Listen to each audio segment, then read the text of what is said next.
And now, live from the Christian Bible Baptist Church studio, your favorite noontime show, The Baptist Lunch, hosted by Pastor Gil Lorena. Amen! Muli po magandang hapon po sa inyo po lahat. Welcome po sa another episode ng The Baptist Lunch. On behalf of our pastor, Pastor Gil Lorena, kami po ay nag-serve ng bunch of lunch para po sa inyo. At ngayon, araw ng Huwebes, muli ay babalik po yung atin pong pag-aaral about our basic or fundamental doctrines na itinuturo po ng Biblia at pinangahawakan po ng atin pong simbahan.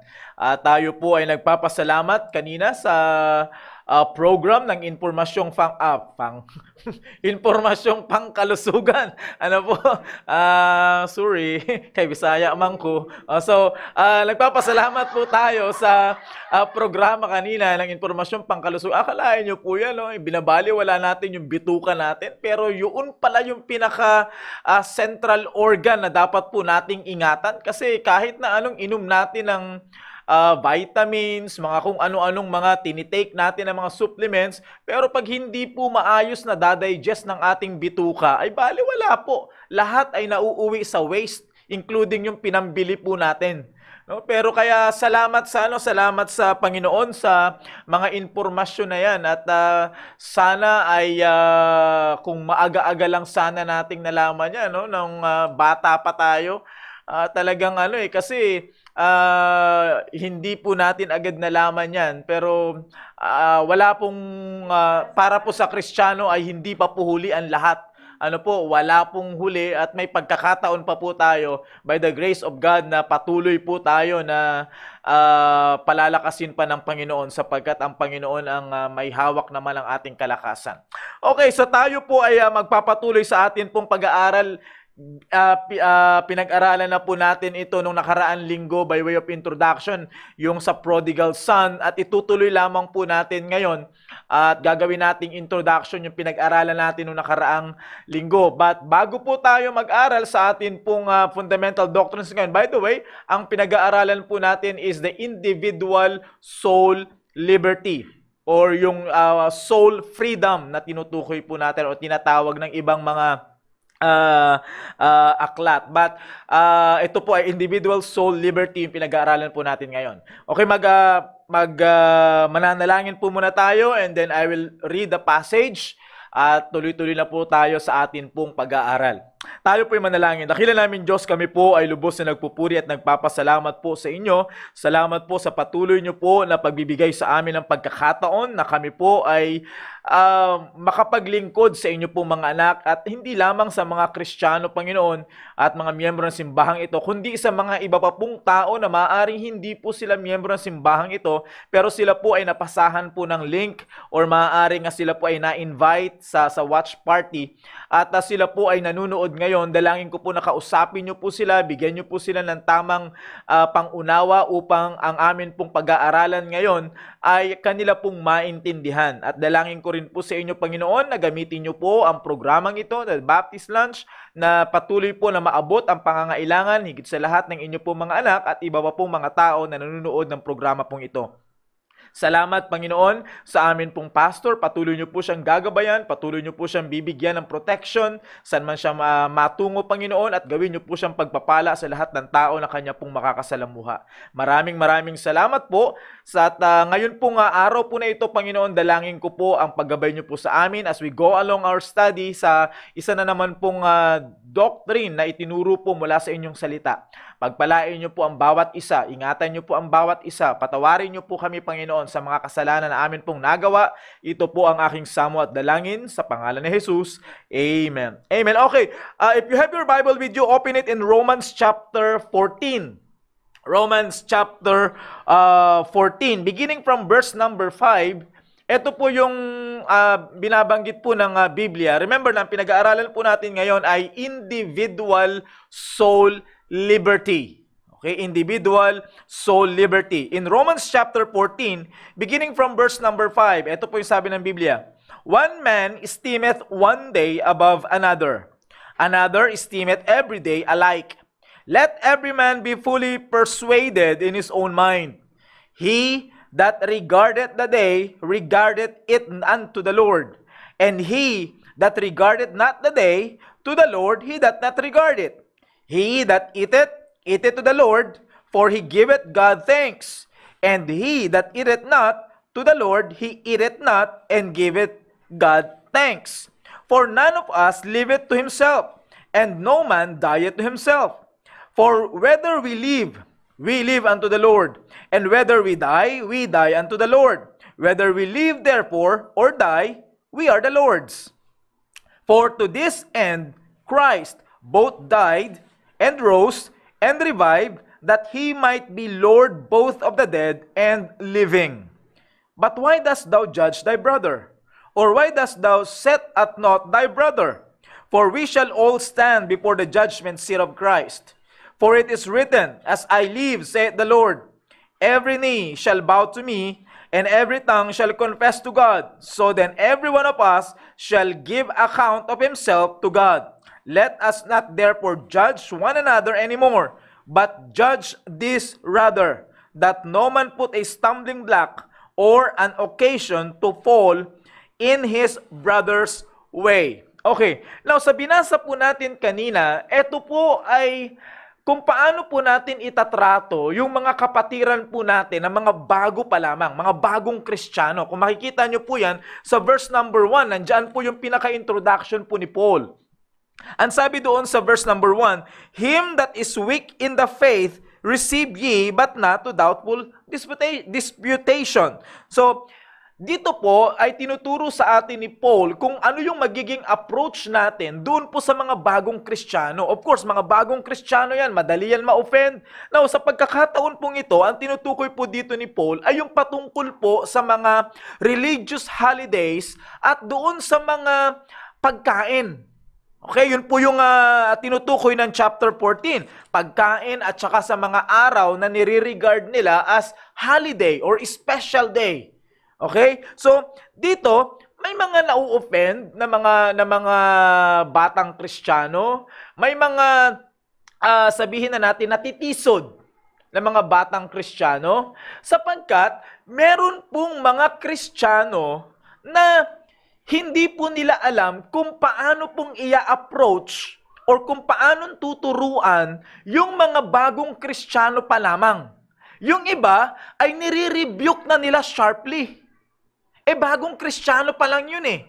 So, yung iba naman ay talagang direkta na, wala pa silang itinuturo, pero nire-rebuke na nila. Grabe yung kanilang pag-rebuke. So, hindi po ganon yung sinasabi po ni Pablo po dito. Kaya nga dito, tinuruan po tayo ni Pablo kung paano natin i-approach yun pong mga bata o mga bagong Kristiyano. Now, pinasok po dito yung sinasabi po natin na individual soul liberty.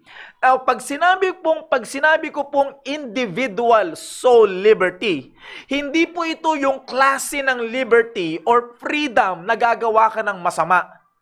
Okay? Now, babasahin ko lamang po yung sinabi po ni Dr. Fraser. Si Dr. Fraser po ay isa sa mga theologians, ng Bible Baptist theologians, na kilala po siya sa kanya pong work, sa kanya mga books about the Baptist distinctives.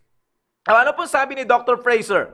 Sabi niya, speaking of individual soul liberty, sabi po ni Dr. Fraser, it never carries the idea of self-will or lawlessness. Tandaan niyo po, it never carries the idea of self-will or lawlessness. It expresses that individual freedom portrayed in passages of Romans chapter 14 verse 5 and the following.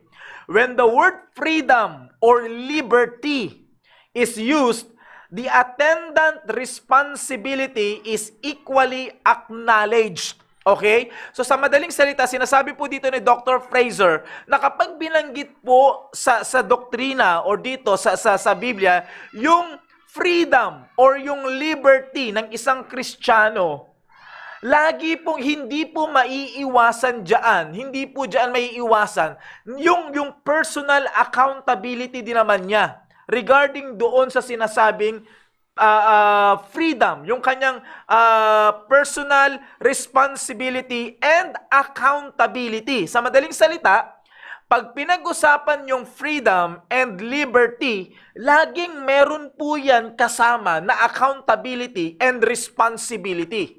Okay, tuloy pa po natin sinabi niya. Sabi niya, there is no such thing as freedom without responsibility. Okay? There is no such thing as freedom or liberty without responsibility. At sabi doon, while that freedom is acknowledged, the responsibility and accountability of as an individual is also present. So sa madaling salita, kung tayo man ay biniyayaan ng Panginoon ng liberty, and God did already. So, kung tayo man ay binigyan ng Panginoon ng liberty or ng freedom, lagi pong kasama niyaan yung tinatawag na accountability and responsibility. Now, uulitin ko po. Marami po siguro, meron kayong mga naririnig na God ay binigyan tayo ng tinatawag na free will. Siguro narinig yun na. Very common yan eh. Yung salitang free will.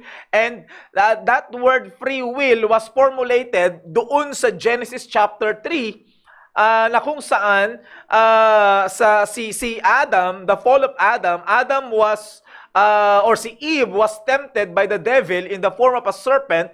At ang sabi po, ayon po doon sa kanilang, actually nakabasa rin po ako ng ilang article na ganyan, ayon po doon sa kanilang paliwanag, sabi nila dito, you see, ang tao ay merong kalayaan at magdesisyon na gumawa ng masama kasi meron siyang free will. No, hindi po ganon. Yung tinutukoy po ng Biblia na liberty. Hindi po yun yung freedom na tinutukoy po ng Biblia. The freedom or the individual soul liberty is always bound with the will of God. Laging ayon po sa kalooban ng Panginoon. Tingnan nyo po yung logic. Okay, pansinin nyo po yung logic. Kung ang free will na sinasabi po nila ay ang tao ay may karapatan na gumawa ng masama or gumawa ng mabuti, sapagkat yun ay ibinigay na kalayaan ng Panginoon, then dapat kapag ang tao ay gagawa or magbabiolate ng law ng Panginoon, dapat hindi siya magkakasala. Bakit? Regalo ng Panginoon yun eh. Pero bakit ngayon, kapag ang tao nag-violate ng law ng Panginoon, itinuring siyang makasalanan? Ibig sabihin, yung kalayaan na tinutukoy doon ng Panginoon ay hindi na po saklaw kapag siya po ay lumabas na doon sa kalooban ng Panginoon. You see? So yung free will po na tinutukoy po nila or yung tinatawag po na liberty po dito na pinag-aaralan po natin, yaan po ay laging bound inside the will of God. Okay? Hindi po yung kalayaan na pipili tayo na mag-violate tayo ng kasalanan. Mamaya, i-explain ko po sa inyo yan at may panahon pa po tayo. Okay. Now, tatandaan po natin, sa binasa po natin dito sa Romans chapter 14. Okay? Ito po, ang liberty po, or yung individual soul liberty, kanina binanggit ko na po sa inyo kanina, this is one of the fundamental doctrines na itinuturo po sa subject na Baptist distinctives. Isa po ito sa mga kaibahan po natin sa ibang mga pananampalataya. The individual soul liberty. Now, ito pong liberty na ito ay hindi po ito ibinigay doon po sa mga unbelievers, since na it is part ng Baptist distinctives. Ang tinutukoy po dito na meron na ito ay yung mga Kristiyano na. Yun nga lang ay maaari mga bagong Kristiyano pa lang sila, katulad dito sa Romans chapter 14, or maaari mga matured Christian na po sila. But tandaan po ninyo, yung freedom na tinutukoy po dito, or yung liberty, soul liberty na tinutukoy po dito, it is given doon po sa mga tao na ligtas na. Okay, eto na po sila ngayon, Romans chapter 14 na, mga ligtas na po ito, mga miyembro na po ito ng iglesia ng Panginoon. Okay, kung naaalala nyo po, yung pinag-aralan po natin last week, meron pong young people doon, nung last week na pag-aaral po natin, na itong yung the prodigal son, alala niyo po yun, the prodigal son. Okay? Tingnan niyo po yung dalawang lugar na kaibahan. Yung una, nandoon po siya sa father's house. Nung nandoon po siya sa father's house, siya po ay nag-i-enjoy ng lahat ng blessing na galing sa kanya pong father. And then nag-decide siya ngayon na kunin lahat yung kanyang portion, ng kanyang inheritance. And then from the father's house, umalis po siya going to a far country. So from the father's house to a far country. Pinili po niya, instead of the father's house, pinili po niya yung far country. Again, sabi ko po sa inyo kanina, kapag pinag-usapan yung liberty or freedom, hindi po pwedeng i-neglect yung responsibility and accountability. Nung yung young people na yon ay nag-decide to leave the father's house and to go into a far country, then responsibility comes along. Ibig sabihin, nandoon na ngayon, responsible na siya ngayon sa kanya pong decision, sa kanyang action. At siya po ay mananagot na doon sa mga consequences na mangyayari sa kanya once na nandoon na siya sa kanya sa far country. Bakit? Yun po yung dinesisyonan niya na doon siya pupunta. Ano pong nangyari? Of course, pagdating doon sa far country, anong nangyari ngayon? Nilustay niya yung kanya pong kanyang pera sa riotous living, ang sabi ng Bible, and then naubos na yung kanyang pera, wala nang nagbibigay sa kanya, wala na yung kanyang mga kaibigan, kinakain niya kung ano yung kinakain ng mga baboy. So naghihirap na siya, in short. Hanggang sa na-realize niya yung kanya pong responsibility. As a son, okay, as a son, meron siyang responsibility when he was in his father's house. And then, umalis siya doon. Kita niyo yung accountability. Sana nakita niyo po yung responsibility and the accountability nung ginawa niyang decision. Yung freedom niya to decide for himself. Okay? Kaya nga po yung sinabi ko po sa inyo kanina, yung will na tinutukoy, hindi po yan yung will na gumawa ng masama. Yan po yung will na ayon pa rin sa kalooban ng Panginoon. Kasi merong kaakibat po yan na responsibility and accountability. Okay, ngayon, bumalik po siya ngayon doon sa father's house. Another decision po yun na kanya pong ginawa when he comes into himself, sabi ng Biblia. When he realized what he had done, and he come into himself, gumawa siya ng decision ulit to go back to the father's house.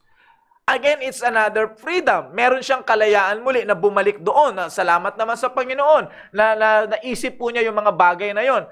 Pero again, may kaakibat na naman yun na responsibility and accountability nung bumalik siya doon sa kanyang father's house. Now, tatandaan po natin, ano po ngayon, ano yung basihan dapat natin ng tinatawag po nating liberty or tinatawag na freedom? Saan po nakabase yung sinasabi po nating will? Or saan dapat nakabase yung pong sinasabi nating kalayaan po natin? Tatandaan po natin mga kapatid, we are the only known body of Christians. Tandaan po ninyo, we never enforce yung atin pong pananampalataya sa tao. Not by force, but by persuasion. Hindi po tayo manunutok dyan ng tao, o tatanggap ka ba sa Panginoon o hindi? Hindi po ganon. We always do it by persuasion. Paano natin ginawa yung persuasion? Preaching the gospel. Hinahayaan po natin sa pamamagitan ng pangaral ng salita ng Diyos ang kikilos doon sa tao at yung tao na yon na kung saan kumilos ang Panginoon, he will come into his realization na siya po ay makasalanan at tatanggap siya sa Panginoon. Okay? And then, nakasama na siya ngayon as a person na ligtas na, then all of his actions, lahat ng kanya pong actions ay may pananagutan na siya dyan individually. May responsibility na siya dyan. Binigyan siya ng kalayaan pa rin ng Panginoon bilang Kristiyano. Okay, tignan po natin. Ano po yung basihan ngayon ng atin pong tinatawag na liberty or tinatawag nating freedom? First is the Word of God. Okay? Since na tayo po ay ligtas na, again, whether ikaw ay bagong Kristiyano pa lang or matagal ng Kristiyano, so ang authority ng buhay natin, the manual ng atin pong buhay is none other than but the Word of God. The Bible says in 2 Timothy chapter 3 verse number 15, 'di ba? Meron pong very common na talata po dito. Babasahin ko lamang po. In 2 Timothy chapter 3 in verse number 15, ang sabi ng Biblia, sabi ni Paul kay Timothy, "And that from a child thou hast known the Holy Scriptures, which are able to make thee wise unto salvation through faith which is in Christ Jesus. All Scripture is given by inspiration of God and is profitable." Ibig sabihin, kailangan, makakatulong, may pakinabang. Profitable, para saan? Doctrine, what is the truth? And for reproof, what is not right, what is not true. And for correction, how to do it right. Paano natin gagawin yung tama? And for instruction in righteousness, which means how to keep it right. So, ang Biblia po, yung authority na sinasabi po dito, yung Scripture, the preserved, the powerful, the inspired Word of God ay makakatulong po sa atin para malaman natin kung ano ang tama at kung ano yung hindi tama at kung paano gagawin yung tama at kung paano mananatili sa tama. At ang sabi ng Biblia, that the man of God may be perfect, truly furnished unto all good works. Which means, eto po ang kailangan ng tao para mabuhay siya ng maayos sa harapan ng Panginoon. Therefore, kapag alam mo kung ano yung tama, pipiliin mo kung ano yung tama. Kung alam mo yung hindi tama, hindi mo pipiliin kung yung ano yung hindi tama. Kung alam mo kung paano gawin yung tama, magdidesisyon ka na gagawin mo yung tama. At mananatili ka sa kung ano yung tama sapagkat merong instruction in righteousness. So, individual soul liberty, mga kapatid, it is a kind of freedom that is based on the Word of God. Kaya nga sabi ko nga po sa inyo na hindi po ito yung klase ng freedom na pipiliin natin gumawa ng masama. Hindi po yon. It is not bound. Parang ano po yan? Parang ganito. Okay. Ang territory ko, halimbawa po example ko po sa inyo, ang territory na ibinigay sa akin ay itong studio na ito. Halimbawa, ang sabi sa akin ni Pastor Hill, okay, Mike, ang territory mo ay itong studio na ito.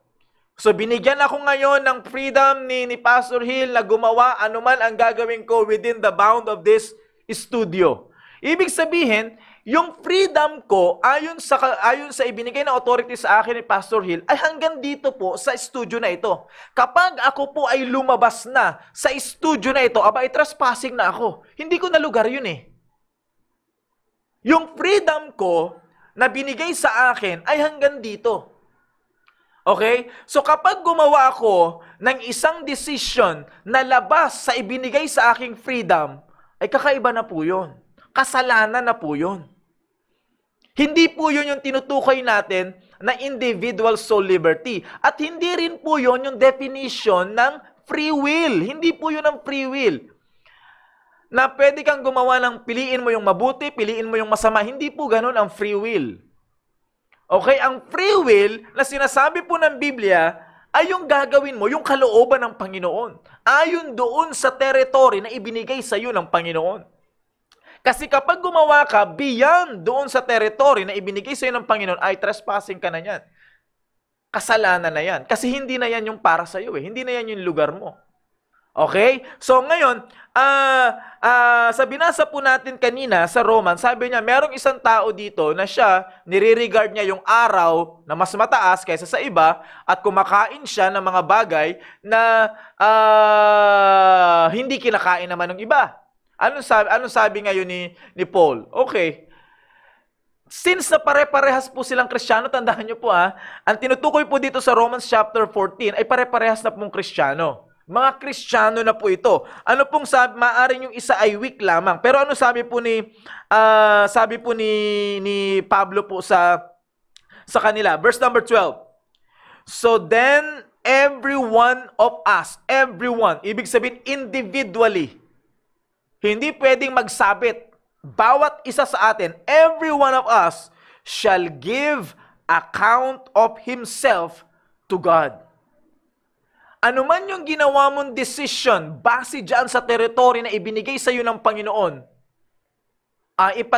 ipagsusulit mo yan sa Panginoon. Responsible ka dyan. Kaya nga po, binanggit ko po sa inyo kanina, pag pinag-usapan yung freedom or yung liberty, hindi po pwedeng hindi mapag-usapan yung responsibility and accountability. Laging merong accountability, laging merong responsibility. Kapag pinag-usapan yun, tinatawag na freedom or liberty. Okay, sabi ng Biblia, sabi ni Paul dito, we will give an account of himself, not of the others, but of himself, not as a group, but as an individual. Napansin niyo po ba yan? Bawat isa, hindi as a group, kundi bawat isa. Bakit? Yung individual, kaya nga tinawag nating individual soul liberty. Bawat isa ay binigyan tayo ng kalayaan ng Panginoon ayon doon sa ibinigay niyang territory sa atin. At walang ibinigay ang Panginoon ng territory sa atin, kundi yung mabuting bagay. Hindi doon sa masama. Okay, so I hope naiintindihan niyo po yung atin pong pinag-uusapan ngayon. So, the individual soul liberty, ang pundasyon po nito, ang pinakabasihan po nito ay walang iba kundi po yung salita ng Diyos. It is very important that we soak ourselves sa salita ng Diyos. Maintindihan natin yung prinsipyo ng salita ng Diyos. Malaman natin yung prinsipyo ng salita ng Diyos. Para ano po? Para maging effective po tayo doon po sa tinatawag po nating freedom, doon po sa lugar kung saan tayo inilagay ng Panginoon. Okay. Pangalawa, not only yung salita ng Diyos ang pinakabasihan po natin, but remember, ang bawat mananampalataya ay kinaroroonan na ng banal na Espiritu. And so another basis ng atin pong liberty or freedom is the presence of the Holy Spirit. In John chapter 14, yung buong chapter po na yan, it was attributed to the works of the Holy Spirit in John chapter 14. At makikita nyo po dyan, mga kapatid, kung ano po yung ministry ng Banal na Espiritu. Isa sa mga ministry ng Banal na Espiritu is being a comforter, teacher, a guide. Ano sabi po ng Biblia? He shall guide you into all truth. The word guide means to lead. So the Bible says He will lead you into all truth. The Holy Spirit will never lead you into a lie. He will guide you into all truth. Bakit? Kasi doon nakabound yung iyong liberty. Nandoon yung liberty mo, nandoon yung kalayaan mo. At wala nang pinakamasayang tao, kundi ma-enjoy niya yung kanyang kalayaan doon sa lugar kung saan siya inilagay na malaya. So, kaya ang buhay ng Kristiyano ay masaya. Kung i-express natin, gagawin natin yung kalayaan na ibinigay sa atin ng Panginoon ayon sa kanyang kagustuhan. Okay? So, one of the ministry of the Holy Spirit is to guide us into all truth. Okay? Natural. Ano yung truth na tinutukoy dyan? Siyempre, yung sa kalooban ng Panginoon. Kapag wala na sa kalooban ng Panginoon, ay hindi na katotohanan yan. Okay? So, doon po tayo i-guide. Ano pa? The Holy Spirit will teach us all things. All things. Ano yung tinutukoy na all things? It means all things. Ano yung all things na yon? Mabuti at saka masama. Oh, bakit ganon? Tinuro sa atin, ipinaalam sa atin ng Banal na Espiritu kung ano yung masama para hindi mo gawin. That's like the Holy Bible, di ba? Sinabi ko po sa inyo, meron pong doctrine, merong reproof, merong correction, merong instruction. Merong ipaalam sa iyo kung ano yung tama, ipaalam sa iyo kung ano yung hindi tama. Bakit ipinaalam sa atin yung hindi tama? Para hindi yun ang ating gawin. Bakit ipinaalam sa atin kung ano yung tama? Para yun yung ating gagawin. Kaya nga teacher siya. You see, ano sabi ng Bible? He will teach us all things. Okay, so the presence of the Holy Spirit sa buhay po ng isang tao, yaan po yung basihan ng tinatawag po nating freedom or tinatawag nating liberty. Okay? So kaya nga po napakabuti po ng Panginoon sa atin pong buhay na tayo po ay may kalayaan. Now, yung iba, maaaring nagsasabi po, ayoko sumama dyan sa relihiyon nyo kasi dyan sa relihiyon nyo, ang daming bawal, wala na akong kalayaan, wala na akong kasiyahan. No, hindi po. Hindi po yung totoo. Ang totoong malaya ay yung mga Kristiyano. Ang mga unbeliever, hindi po sila malaya. Alam niyo po kung bakit? Sapagkat they are enslaved. They are in bondage ng tinatawag pong kasalanan. O ng works of the flesh. Sabi ko nga po sa inyo, kapag ang nangingibabaw sa atin yung works of the flesh, wala tayong peace of mind. Bakit? Pagod na pagod ka palagi kasi nga works eh. Pero ang kailangan natin is the gift, not the works. You see? So kaya, ang sabi po ng Bible po dito, yung kalayaan natin, yan po ay base doon po sa nagtuturo sa atin. Walang iba kundi ang Banal na Espiritu. Yung nagli-lead sa atin, yung nag-guide sa atin. And every time na kapag tayo po ay sumala, merong nagko-comfort sa atin. Okay, now, tingnan po natin yung ilan sa mga statement dito ng mga patungkol po sa tinatawag po natin na or yung topic natin na individual soul liberty. Number 1, soul liberty is never a justification for disobeying the scripture. Hindi po yan ginajustify. May kalayaan naman ako So, may kalayaan akong hindi sumunod sa scripture. Hindi po. Kaya nga sabi ko po sa inyo kanina, yung kalayaan na yan, ang basihan po niyan is the Word of God. So kung hindi mo susundin yung Word of God, then it is not the individual soul liberty na pinag-aaralan natin ngayon. Kakaibang kalayaan po yan sinasabi mo. Kalayaan kay Satanas yan. Okay? So ang tinutukoy po natin na pinag-aaralan po nating individual soul liberty ay yung liberty na ayon sa salita ng Diyos. Okay, balik tayo dun sa illustration.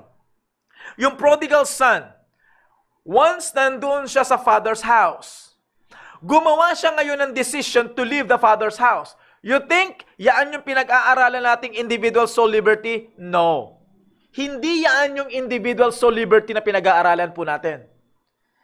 Lumabas siya ngayon doon sa father's house, umalis siya doon sa father's house, nag-decide siya ngayon knowing na, malaya naman ako, meron akong karapatan mag-decision sa sarili ko. So once you go beyond nung boundary na isinet sa'yo ng Panginoon, hindi po yan yung pinag-aaralan nating individual soul liberty. Ang tawag na po doon ay kasalanan. Hindi po yun yung liberty na ibinigay sa atin ng Panginoon. Okay, nandoon na ngayon siya sa lugar ng kasalanan. In the far country. Okay? Kalakip ng kanyang decision, yung responsibility and accountability. Suffering the consequences nung kanyang ginawa. Nung ginawa niyang decision. Nag-suffer na siya ngayon nung kanyang sa ginawang decision. Ubus na yung pera niya, wala na siyang kaibigan, wala nang nagpapatuloy sa kanya, wala nang nagbibigay sa kanya, naghihirap na siya, nagtrabaho siya ngayon doon sa hog pen, nag-alaga siya ng mga baboy, it may be illegal, kasi nga sa mga Hudyo ay hindi sila it is an illegal job na mag-alaga sila ng mga maruruming hayop. Or kung hindi man mga Hudyo yon ay nagkakasala pa rin siya because ang sabi ng Bible, he joined himself to the citizen of that country, which means kung hindi mga Hudyo yon at nag-join siya doon, ay compromise yun, malaking kompromiso yon sa mga Hudyo, grabing kasalanan yun. When he joined himself doon sa citizen ng kanilang ng country na yon, kung hindi man Hudyo, kung hindi man Jewish yung country na yon, yung far country na yon.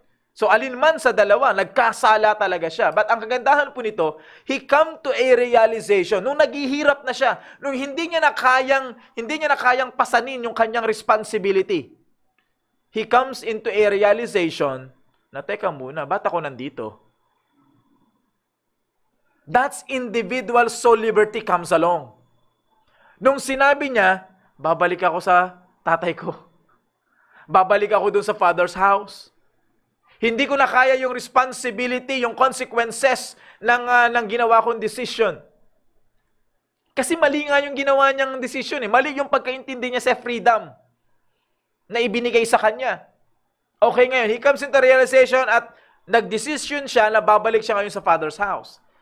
Yun ngayon, yung tinutukoy po natin. Na tayo po ay gagawa, may kalayaan tayo na gumawa ng decision ayon doon sa ibinigay sa atin ng Panginoon. Ayon pa rin sa will ng Panginoon at hindi sa will natin. Di ba naalala niyo yung sinabi, yung meaning dito? It is not self-willed. Liberty or individual soul liberty is not a self-willed. Hindi ito yung will mo, kundi yung will ng Panginoon para sa iyo. Okay? So, sa madaling salita, soul liberty is never a justification for disobeying Scripture. Tandaan niyo po yan. Number 2, soul liberty does not excuse disobedience. Ito yung sinabi ng Panginoon, may kalayaan ako so hindi ko susundin ng Panginoon. No, hindi ganyan ang soul liberty. Dito ako masaya No, hindi ganyan yan. Ang tawag yan ay existentialism. Kung saan ka masaya, sige gawin mo. No, hindi po ganon. Anarchy ang mangyayari sa atin yan. Magkakagulo tayo niyan. No, soul liberty, individual soul liberty, as what the Scripture is saying, individual soul liberty does not excuse disobedience. No, hindi mo gagawing justification yan, hindi mo gagawing lisensya yan para mag-disobey sa Panginoon. Na may kalayaan naman ako no. Akala nila yung tinatawag na free will or kalayaan ay kalayaan na mag-disobey at kalayaang mag-obey. Hindi po ganun yun. Okay? Pangatlo, ano sabi ng Bible? Or sabi sa lesson, soul liberty is not a license to sin. Hindi po yan lisensya para magkasala. Kaya nga po in-explain ko sa inyo yung ating pong illustration, yung prodigal son. Dalawang klaseng decision yung ginawa niya. Decision to leave the father's house and decision to leave the far country and to go back to the father's house. Naalala niyo po yan? So dalawang decision po yun. Portraying yung kaibahan ng kalayaan na binabanggit ng sanlibutan at yung kalayaan na binabanggit ng salita ng Diyos. Yung kalayaan na binabanggit ng sanlibutan ay yung kalayaan na lalayo ka sa kalooban ng Panginoon. Pero yung kalayaan na sinasabi po ng Biblia ay yung kalayaan na mas lalo kang mapalapit sa Panginoon. It is not a license to sin. Another one. Number 4. Soul liberty do not disregard accountability to God. Hindi natin inaalis, yung soul liberty ay hindi nagtatanggal na meron tayong accountability sa Diyos. Individual accountability. Di ba yung sinabi po dito ni Paul sa Romans chapter 14? Ano yung sabi ni Paul dito sa verse 12? Everyone of us shall give account of himself. Personal, individual, shall give account of himself to God. Meron tayong accountability. Magsusulit tayo sa Panginoon balang araw. Okay, next. Bibilisan ko lamang po ito. Soul liberty does not grant to do something which will harm another's walk with God. Okay, ganito po yun. Yung soul liberty, hindi po yan nagbibigay ng permisyo sa atin para saktan yung ibang sumusunod sa Panginoon. Okay, paano yon? Halimbawa, meron akong isang kapatiran na masayang sumusunod sa Panginoon. Anong gagawin ko? Total, may kalayaan naman ako di sasaktan ko itong kapatiran na to para matigil siya. Hindi po ganun yung kalayaan na yon. It does not permit or grant us any right to do something which will harm other, which is doing the will of God. Hindi po ganun. Hindi po ito yung klase ng karapatan para manakit ng iba. Hindi po ito yung kalayaan para saktan mo yung iba. Hindi po ganun. Okay, another one. Soul liberty imposes something through persuasion and not by force. Ano po yung, kanina binanggit ko na po ito sa inyo. Pag sinabi pong individual soul liberty, ang atin pong liberty, again, ang tinutukoy ko po dito ay yung mga ligtas na po. So by sana po naiintindihan nyo po. So ang tinutukoy po natin dito is by persuasion. Ang ibig sabihin ng persuasion, by convincing power of the Word of God through preaching. Okay? So, for example, ganito po, halimbawa magpipreach ako ng salita ng Diyos. Nandyan ka nakikinig. Kung ayaw mong sumunod doon sa salita ng Diyos, pananagutan mo sa Panginoon yan. Hindi kita pwedeng pukpukin, kasi ayaw mong sumunod. Or madalas sinasabi nga sa amin ni Pastor, di ba? Ewan sa mga full-time, ito madalas sinasabi sa amin ni Pastor. Pag hindi sumunod yan, hindi mo naman pwedeng pag-push upin yan kasi ayaw sumunod. Bakit? It is not by force, but by persuasion. By influence. Okay? So, yung man of God ay, yung power niya ay ayon lamang dun sa ipinahintulot natin para sa Kanya. Ganon din sa Panginoon. You see, so hindi ito po pwedeng yung ayaw mo sumunod. Pambira. Parang katulad sa ROTC o CAT na pag ayaw sumunod, pumpings. Push up. Ayaw sumunod, di kaldag ka. Ayaw mo sumunod Hindi ganoon Hindi po ganoon ang dinesign sa atin ng Panginoon It's always through intellect. Di ba naalala niyo yung sa prodigal son? Ano sabi ng Bible? When he came into himself. Nung naisip niya, nahimasmasan siya. Nahimasmasan siya. Hindi mo nakita doon na merong retaliation yung father nung ang kanyang anak ay umalis. Hindi mo nakita doon na pinuntahan ng father doon sa far country yung kanyang anak. No, hindi po. Pero tandaan niyo po, ang father ay nag-aantay. Ang father ay nag-aantay. So, ang persuasion is, okay, tinuturuan kita ngayon. Tinuturuan kita. Nagbibigay ako sa iyo ng influence para yun ang gagawin mo. Pero kung ayaw mong sumunod, pananagutan mo yan. Hindi kita pwedeng bombuhin dyan dahil ayaw mong sumunod. Okay, next. Individual soul liberty does not make a Christian a law unto himself. Ibig sabihin, yung individual soul liberty, hindi yan nangangahulugan na kung ano yung gusto mong mangyari sa'yo, mangyari sa sarili mo, ay gagawin mo. Yung bang tipong, dito ako masaya O di eto na, ikaw na yung batas ng sarili mo. Hindi po. Tandaan mo, may Diyos pa rin. Ang Diyos ang masusunod. It does not make you a law for yourself. Na kung ano yung gusto mo, yun ang gagawin mo. Hindi po ganun ang individual soul liberty. I hope naiintindihan nyo po. Another one, number 8. Individual soul liberty requires strong personal relationship to God. Okay?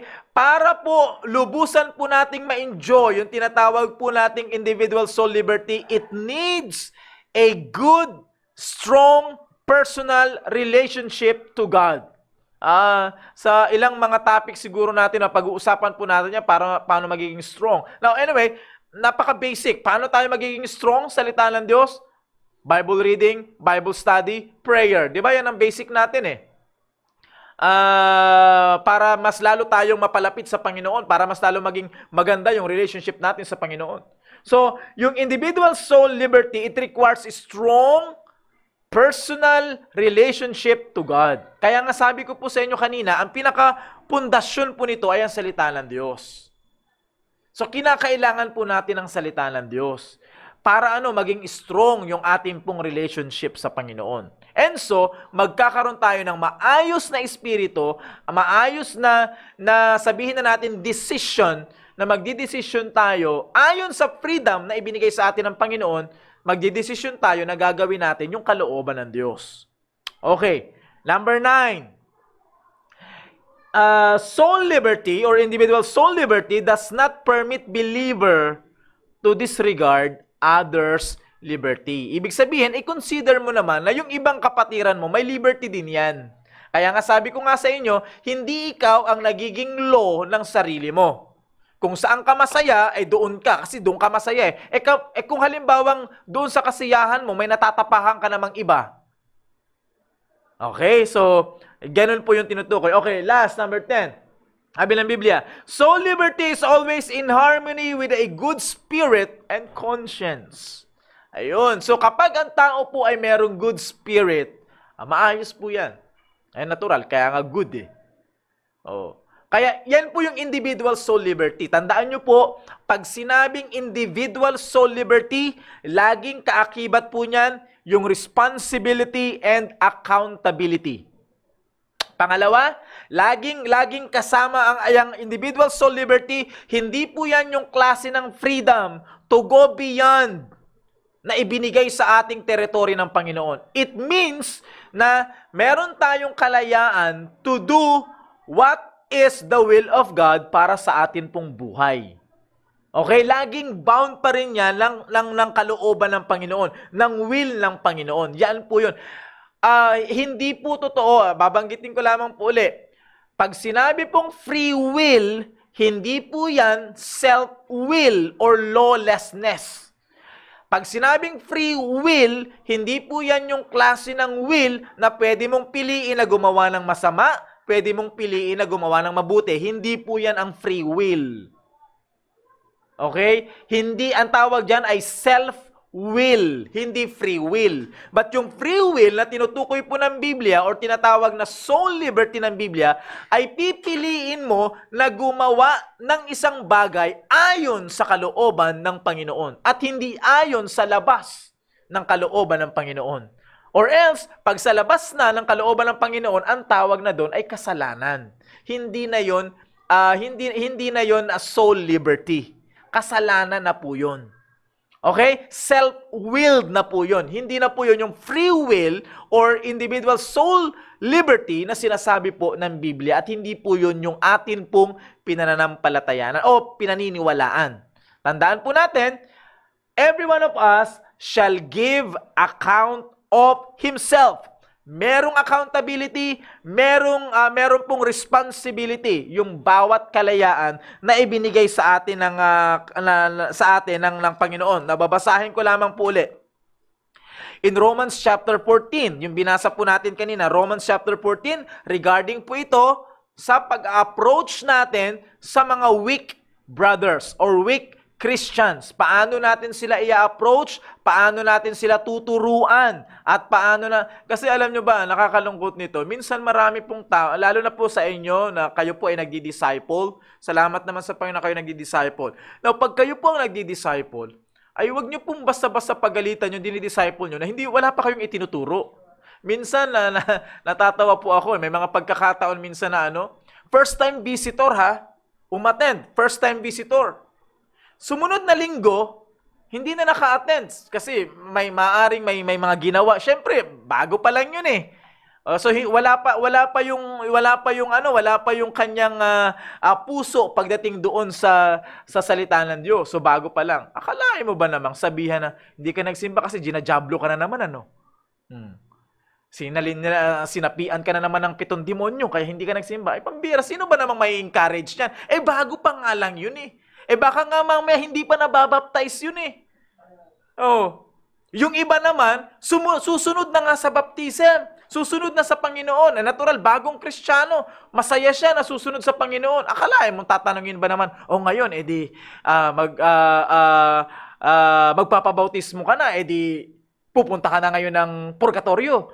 Ay mga question po yun, ng mga skeptic questions. Hindi po yun edifying na questions. Magbibigay lamang yun ng confusion sa mga bagong Kristiyano. Hindi po ganoon.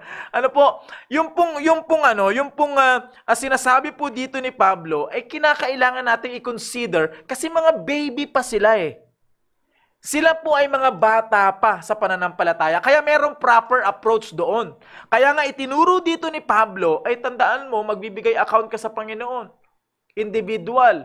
Itong tao na ito ay maaaring pinili niyang gawin itong bagay na ito ayon sa level ng kanyang pananampalataya, pero hindi siya nagkakasala kasi bound pa rin yun doon sa territory na ibinigay sa kanya ng Panginoon. Maaaring ikaw, iba yung ginawa mo kasi yun yung level ng pananampalataya na ibinigay sa iyo ng Panginoon. Pero parehas kayo na hindi nagkasala kasi bound pa rin kayo, nandoon pa rin kayo sa territory na ibinigay ng Panginoon. Pero magkaiba kayo ng ginawang decision. Magkaiba kayo ng ginawa para sa Panginoon. It's just like na iba yung trabaho mo. Halimbawa, parang ganito po. Okay, dito sa studio na ito, ito yung ibinigay sa amin. Maaring ito yung sinabihan kami ni Pastor Hill na, okay, ganito, dito yung inyong responsibility. Okay? Maaring ako, iba yung gagawin kong decision kasi dito ako nakatoka. Yung isa naman, iba rin yung gagawin niyang decision kasi doon naman siya nakatoka. Pero parehas kami na nandito sa loob ng studio kung saan yun yung ibinigay na territory sa amin ni Pastor Hill. Magkaiba kami ng ginawa, magkaiba kami ng trabaho. So hindi ko pwedeng sabihin, Pambira, mali yung ginagawa mo. Bakit? Hindi yun yung ano ko eh. Hindi yun yung aking responsibility na ibinigay. Hindi yun yung boundary, yung territory na sa aking ibinigay. Kaya nga dito po makikita po natin yung weak at saka yung matagal ng Kristiyano, paano natin tutulungan yung mga weak.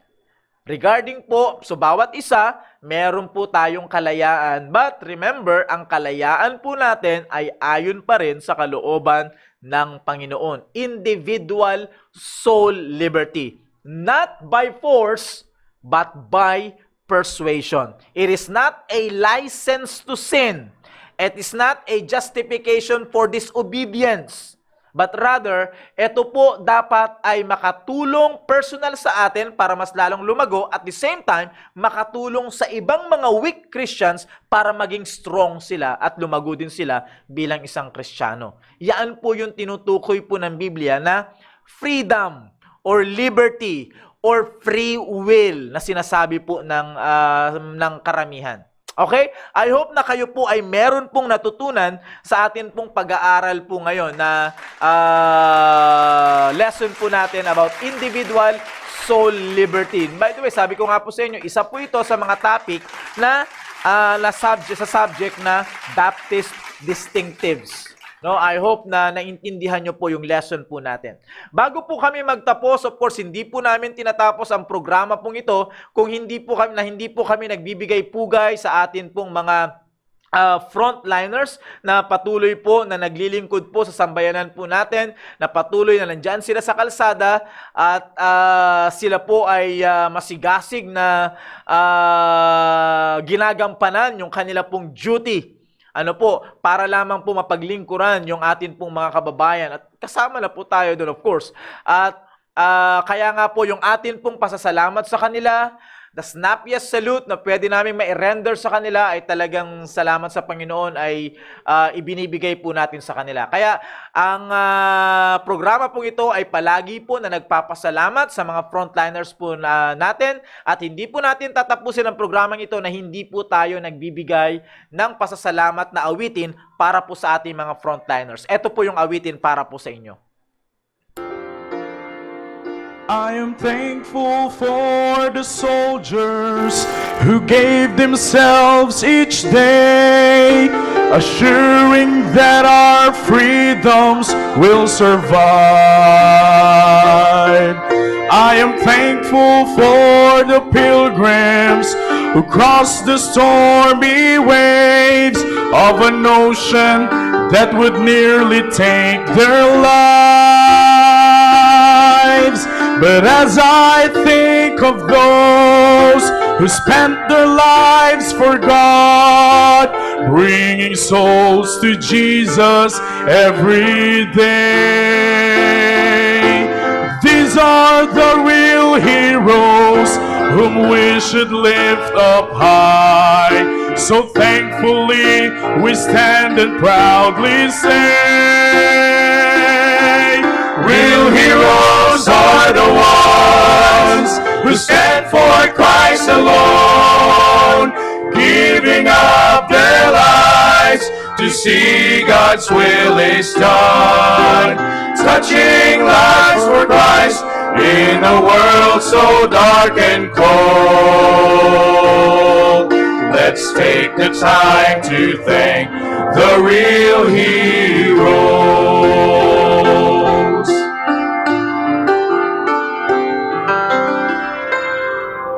I am thankful for the preachers who gave themselves each day, and parents who have led the way to Christ.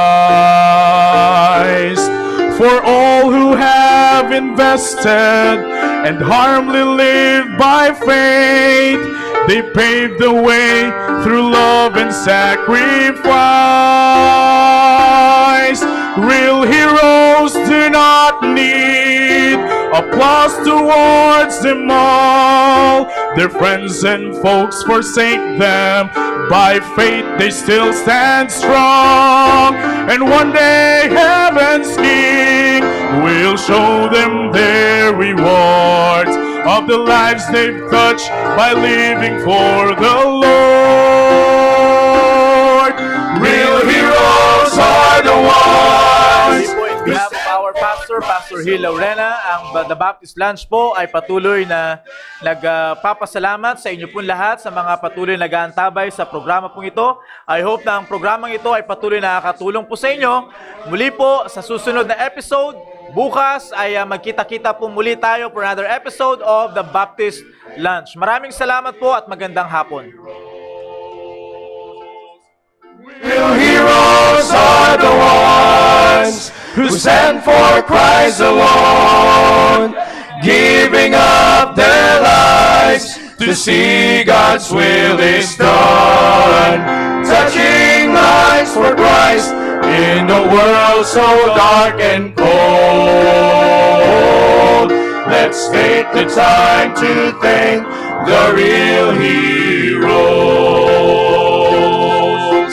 Touching lives for Christ in a world so dark and cold. Let's take the time to thank the real heroes. Let's take the time to thank the real heroes.